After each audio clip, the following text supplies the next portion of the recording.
A Câmara dos Deputados aprovou o projeto de lei que regulamenta a terceirização. A proposta permite que patrões contratem trabalhadores terceirizados para qualquer função na empresa. Atualmente, esse tipo de contratação é permitida apenas para a chamada atividade meio e não para a atividade fim das empresas. É isso aí, Adriana. Essa é uma das grandes polêmicas que envolve todo esse debate. Para falar conosco sobre o assunto, sobre terceirização, a gente recebe o advogado trabalhista Sérgio Schwartzman. Sérgio, boa tarde, é um prazer tê-lo conosco. Tudo bem? Tudo bem, boa tarde, prazer estar Sérgio, com vocês também. Diz uma coisa, meu caro, quem ganha e quem perde com isso aí? No nosso ponto de vista, no meu ponto de vista, todo mundo ganha. Todo mundo ganha. O patrão ganha porque tem maior flexibilidade com relação aos empregados, com as pessoas que prestarão serviços para ele. O empregado também não tende a perder. Se você estiver falando de uma terceirização válida, correta, lícita, ele simplesmente vai trocar de um empregador para outro, mantidos os seus direitos trabalhistas, de salário, de férias, de 13º, de fundo de garantia. Então, não muda. Há uma possibilidade de aumentar o campo de trabalho, o mercado de trabalho. Nesse momento, ele não vejo como, diferente de que muitos falam por aí, de que é uma precarização do trabalho e de que vai reduzir o mercado. Eu não vejo. A massa, quando muito, muda deste guarda-chuva para que ela estava no empregador e vem para esse. Então, ela muda de patrão, não necessariamente muda nem de categoria, nem de pisos de salário. Portanto, eu não consigo ver os empregados perderem.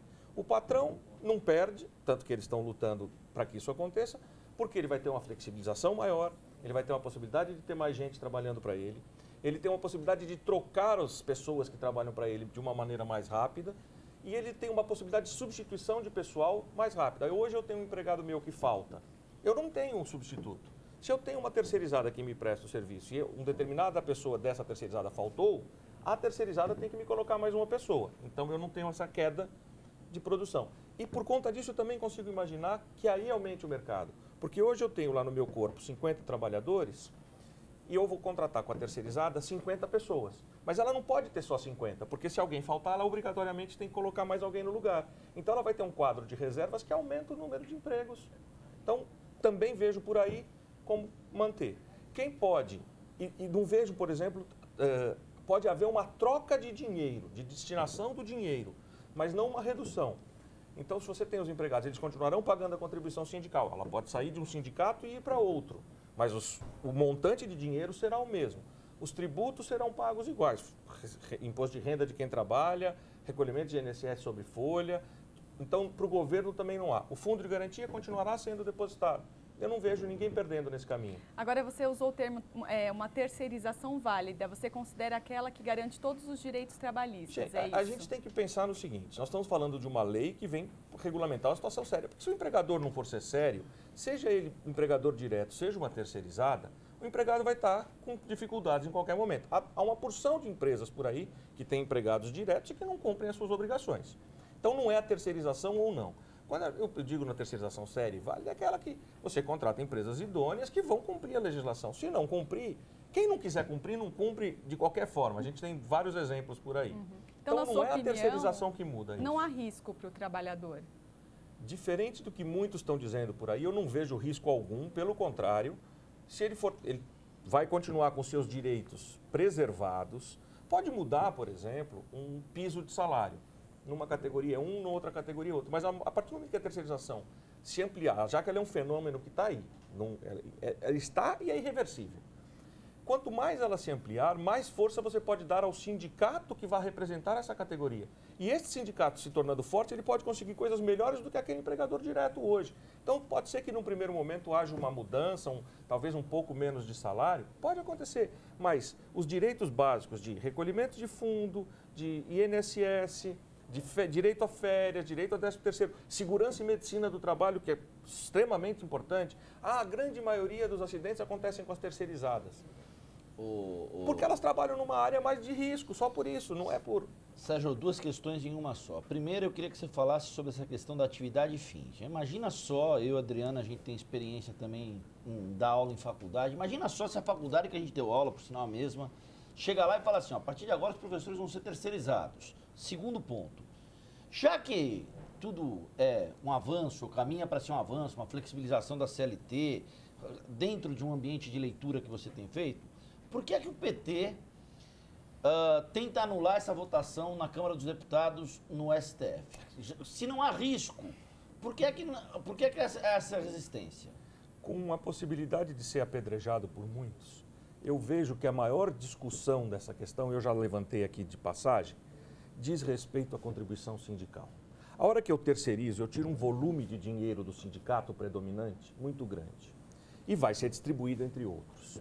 E a gente sabe que no PT há muitos dirigentes sindicais. Então, me parece que essa discussão tem muito mais a ver com essa arrecadação de contribuição sindical do que com o direito dos trabalhadores. Porque a pergunta que eu faço, e aproveitando a sua pergunta, se a tua faculdade que você dá aula disser não é mais direto comigo, é com uma empresa que vai te colocar aqui para me dar aula. Se você continuar registrado, com férias, 13º, qual foi o prejuízo que você sofreu? Depende do ponto de vista de gestão. Se eu tenho um gestor direto, que é você que está me dando aula, ou a Adriana que está me dando uma diretriz, eu deixo de ter esse gestor direto e passo a ter um gestor terceirizado, remoto, que não faz parte, que tem um ganho de escala, eu acho que isso pode ser nebuloso. Você pode... Ainda mais na educação. Talvez a educação não seja talvez, um inclusive há um destaque a ser votado na semana que vem, propondo que justamente na educação não seja viável, que seja retirada a possibilidade de terceirização para os professores. Então, talvez esse não seja o melhor exemplo para a gente discutir. Mas, a primeira coisa é que há muitas situações em que você não consegue sequer distinguir o que é atividade meio e o que é atividade fim. Então, já começa a dificultar como que você vai dizer se pode ou se não pode a terceirização. Então, a hora que a lei diz pode em qualquer coisa, você já acaba com uma discussão, muitas vezes, infindável. Segundo, há muito medo disto, mas a grande maioria das empresas não deve terceirizar a sua atividade fim. Porque não vale a pena, ela prefere ter o controle da sua atividade fim. Mas é uma questão de gestão de negócio. A Constituição fala em livre iniciativa. Se eu posso ser dono do meu negócio e ter a livre iniciativa, por que eu não posso optar por não trabalhar com ter empregados próprios? Quantas incorporadoras a gente conhece no mercado de imobiliário que elas simplesmente não têm empregados? Ela compra o terreno, alguém constrói, ela paga para essa pessoa construir e vende. E isso não gera problema nenhum. Por quê? O empregado que vai construir está na mesma categoria que ela, continuará sendo da construção civil, tem o mesmo piso de salário, tem os mesmos benefícios. Então, seja atividade meio, seja atividade fim, o importante é garantir o direito aos direitos, com o perdão do trocadilho. Se você conseguir garantir os direitos, o gestor, muitas vezes ele pode até vir a ser um gestor da própria empresa. Você tem um empregado direto que faz a coordenação e mantém o trabalho em ordem. Então, não é por aí. Eu acho que a grande discussão, quando você fala do PT, me parece muito ligada a essa fonte de renda da contribuição sindical. Porque quando você desloca o trabalhador de uma categoria para outra, aquela contribuição dele passa a ser para outro sindicato. A gente vai esperar essa coisa avançar no Congresso, você vai voltar para conversar com a gente no Espaço Livre. Eu só queria lembrar que o PT foi um mero exemplo que a gente deu aqui, mas que tem a Força Sindical, que tem um deputado eleito, que é o Paulinho da Força, num partido chamado Solidariedade. A gente tem outros parlamentares eleitos por outras vertentes sindicais, a UGT, enfim, nós não vamos entrar nisso agora. Mas eu deixo o convite no ar, vamos aguardar a tramitação disso, para a gente voltar a conversar sobre isso com mais densidade, para você fundamentar se é um avanço tão palpável e para onde caminhamos. Vai ser um prazer. Estou à disposição de vocês para o que precisar. Só para mostrar que me parece um exemplo bastante palpável, o mundo está aí com a terceirização em diversos. A América Latina há muitos anos tem em vários países, o Paraguai há mais de 20 anos, outros há 10, 15, e está andando. Os países vão bem ou vão mal? Tem muito a ver com a economia. Falaram, vai aumentar o desemprego. Segundo os economistas, o desemprego aqui no Brasil, por conta de vai aumentar de qualquer jeito nesse momento. Então, não dá para fazer a ligação direta entre a terceirização e o desemprego. Até porque chamar terceirização de precarização, como muitos fazem, é rotular, pressupondo que todo mundo faz errado, quando não é esse o objetivo da lei. Legal.